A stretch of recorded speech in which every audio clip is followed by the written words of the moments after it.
नमस्कार, स्वागत है आपका न्यूज़ लाइव 18 के अंदर। मैं आपके साथ राज ठाकुर और इस टाइम हम मौजूद हैं सिविल लाइन में। 31 तारीख से जो महिला धरना प्रदर्शन दे रही है यहाँ पर, और आज भी काफ़ी तादाद में यहाँ पर महिला धरना प्रदर्शन पे बैठी हुई है। और कोई भी सरकार, वैसे तो सबसे पहले मैं आपको बताना चाहूँ, अरविंद केजरीवाल दिल्ली सरकार यहाँ नहीं सुन रही है। और हम मेरा अपने पीछे दिखा सकता हूँ, तमाम महिलाएं यहाँ पर धरना प्रदर्शन के लिए आई हुई है। इस बीच में हमने शिवानगी जी से भी बात करी थी और जाना था, पूछा था कि क्या मांगे को लेके उनकी मांगे पूरी हो रही है या नहीं हो रही है।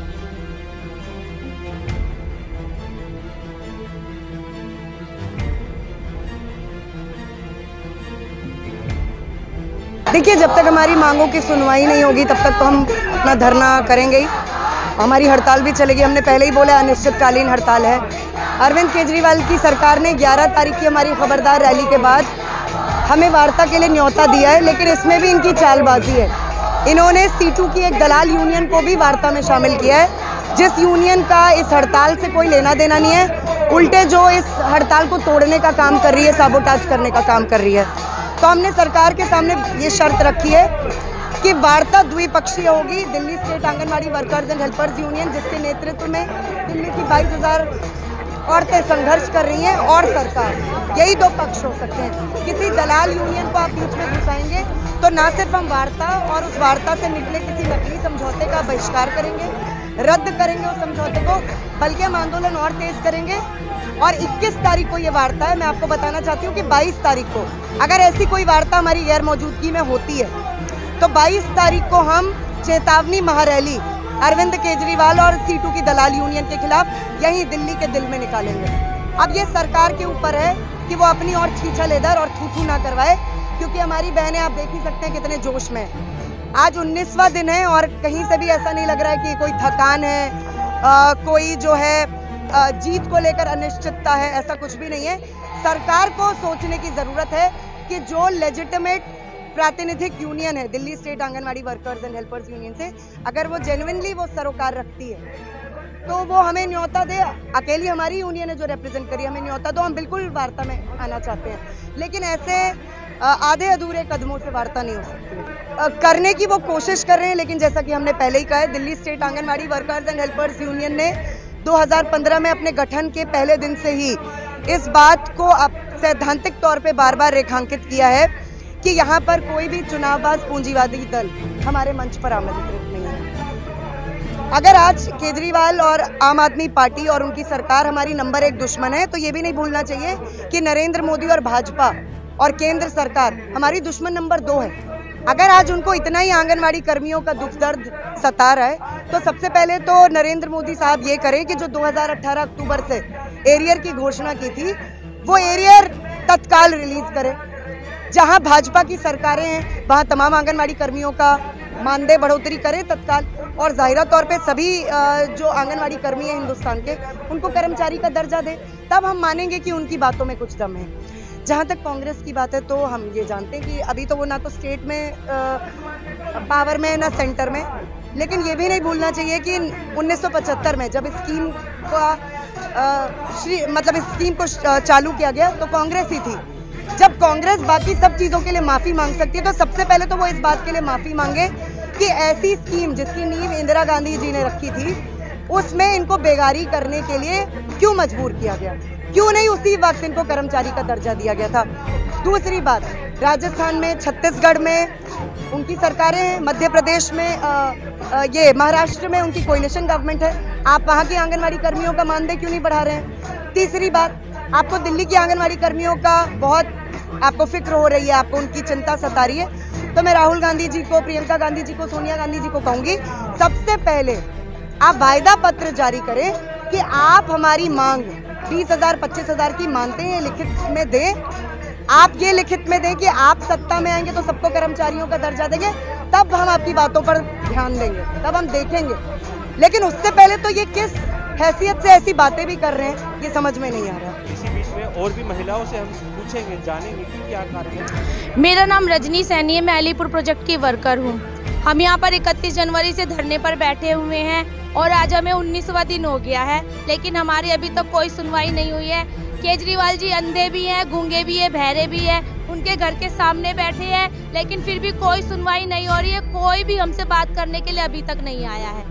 हमारा मानदेय 2017 में डबल हुआ था, वो भी जब हमने 58 दिन की हड़ताल की थी तभी शिवानी जी ने ही हमारा मानदेय डबल करवाया था। उसके बाद आज 5 साल हो गए मानदेय को डबल किए हुए, लेकिन अभी तो उसके बाद 1 रुपया भी नहीं बढ़ाया गया है और इतनी महंगाई बढ़ रही है उसके बावजूद भी हमारा कोई मानदेय में कोई बढ़ोतरी नहीं हो रही है। तब हमने ये फैसला लिया, दिल्ली स्टेट आंगनवाड़ी वर्कर्स और हेल्पर्स यूनियन ने ये फैसला लिया कि अब हम अनिश्चितकालीन के लिए धरने पर बैठेंगे जब तक हमारी मांगे पूरी नहीं होंगी। इस बार आर या पार है। देखो जी, अब इलेक्शन चल रही है, केजरीवाल जी तो बिजी हैं अपने चुनावों में, अभी पंजाब बैठे हैं, पहले गोवा बैठे थे, तो वो ऐसे अपने चुनावों में बिजी हैं, कभी ना कभी तो लौटेंगे दिल्ली। हम भी शांति से बिल्कुल बेझिझक होकर बैठे हैं और जब तक वो हमसे बात नहीं करेंगे तब तक हम हड़ताल खत्म नहीं। आंगनबाड़ी का काम सबसे ज्यादा बना रखा है, सबसे ज्यादा। अच्छा, कहीं कार्ड ले आने, कहीं आंगनबाड़ी डिस्पेंसरी का और सर्वे का, कोरोना का सारा काम आंगनबाड़ियों वाली को दे रखा। मैं सकूरपुर की हेल्पर हूँ, किरण लता मेरा नाम है। शाहीन बाग में थोड़ी सी औरतें बैठी थी, उनको पूरा दिन दिखाते थे। यहाँ हजारों औरतें बैठी हैं, उनको कोई नहीं दिखा रहा। एक दिन भी ढंग से न्यूज नहीं चलाई है और ना केजरीवाल को कोई फर्क पड़ रहा। पंजाब में जाके कह रहा है वर्करों को पक्का करूंगा, आशा वर्करों को पक्का। अरे तू दिल्ली में तो देख, तू दिल्ली के अंदर तो यहाँ बैठी हुई है हजारों, और वो तू उनको देख नहीं रहा, तेरे घर के पास बैठी है, उनको तू जाने तक नहीं दे रहा कहीं पे भी। कम से कम हमारे लिए कुछ तो कर, पक्का कर, हमें कर्मचारी का दर्जा दे। हम ये नहीं चाहते कि हम हर साल यहाँ आके बैठे, हमें एक बार तू पक्का कर दे तो आगे हम आए ना यहाँ पे, अपने आप बढ़ेगी सैलरी। फिर जितना काम कर रहे हैं हम लोग उसके हिसाब से बढ़ना। तो नाले के पास गई हूँ वॉशरूम जाने के लिए, वहाँ पे इतना गंदा हो रहा था, यहाँ कोई पानी नहीं देता, हमें कोई हमारी समस्या का समाधान नहीं करता। मैं मुखर्जी नगर से आई, बस से आए, लेकिन ऑटो का किराया भी तो लगता है, बस में नहीं चढ़ाते। अब कहते पुलिस ही नहीं हो गई है, उतर जाओ, नीचे उतर जाओ, मैडम नीचे उतर जाओ।